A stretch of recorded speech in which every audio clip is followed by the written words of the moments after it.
This week's project is one that I've been wanting to get to for a long time, and now that spring is here, the timing couldn't be more perfect. So for this project, I've teamed up with craftsmen to help me bring the pergola to life.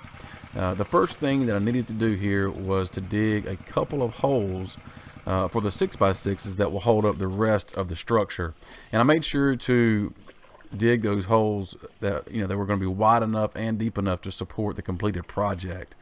And this is going to be placed right outside the patio, behind a small picket fence that separates the patio from the yard.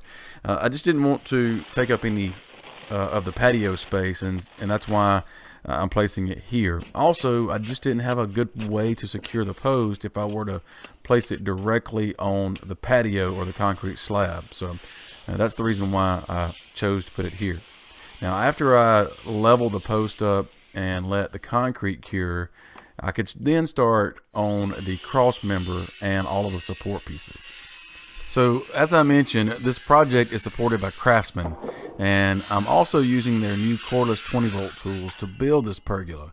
It's just nice to carry the tools outside the shop and into the build location. That way I don't have to worry about cords or any of that mess. So it's really nice having these cordless tools just at an arm's reach.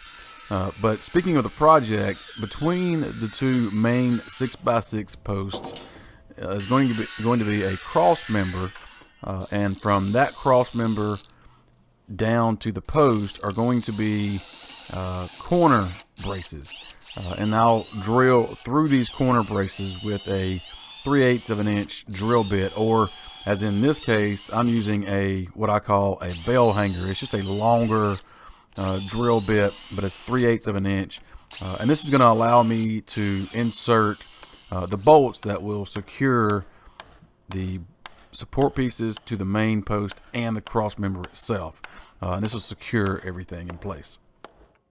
After the first corner brace was installed, I decided to pre-drill a recess for the washer and nut to sit in, and this just made for a cleaner look after the bolts were installed, and also this would just eliminate the risk of someone snagging one of the bolts. So the next step was to start on the main overhang structure. In order for this to be secure, I needed to add more angled braces, one from each of the main posts, connecting a couple of 2x8s, which are going to be the main overhang pieces. Now, these 2x8s will support adjacent 2x6s and 2x2s that will ultimately, in the end, provide shade. Another angled brace on the back of each main post, also connecting to the 2x8s, will act as counterweights to support the overhang. This will all make sense once you see the structure start coming together. But getting these little corner braces and the bolts in the right location is really an important part of this build, because this is a 2-legged pergola versus a 4-legged pergola. So this is a really cool design. I have to give credit to several places online. I just kind of grabbed different elements from different styles and just kind of made it my own. But really excited about this design, especially on a small patio like I have. And this is going to fit in a smaller area where you don't have room for 4 main posts. Now, as you can see, these are the rear support braces acting as counterweights. This is an important part of the overhang. Without these braces in place, the overhang would likely sag over time. Now, once all the braces were in place and secured, I could go ahead and start on the 2x6s. Now, each one of these 2x6s would receive a decorative curve cut out on each end to add some visual interest. The way I went about creating these curves was with a paint stick or a stirring stick.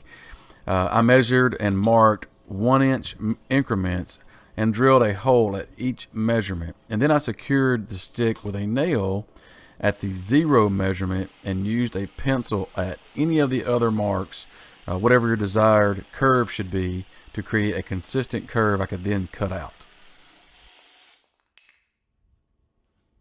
To secure the 2x6s on their edge, I cut out notches that would fit over the adjacent 2x8s, and just nailed them into place. And I cut the notches a little bit bigger than I needed to allow for a couple different things. Number one, wood movement, and then also just imperfect boards.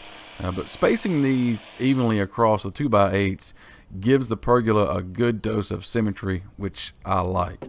And at this point, I could have just added 2x2s instead of the 2x6s, and it probably would have turned out okay. But I wanted to add a little more of a wow factor to the overall project. And with the 2x6s and the curved cutouts, I think it gives me what I'm looking for. But there's one more layer to the top. I used my Craftsman battery operated miter saw to cut each of these at each end at a 45-degree angle, and that was just to create some visual interest. So I would just cut one end, flip it around, and I made sure I was cutting in the right direction because I wanted both angles going in a downward direction on both ends of the pergola. So that was just for, like I said, visual interest. But I placed these evenly across the top of the 2x6s, and I just nailed them directly into the 2x6s through the 2x2s with like a 2-inch brad nail. And that also gave the whole top, or all of the 2x6s that I've already put into place, this really just tied everything together and just really secured everything. The final steps here are to sand away the rough areas, stain it, and add a protective finish. And with that, you can pretty much call this pergola complete.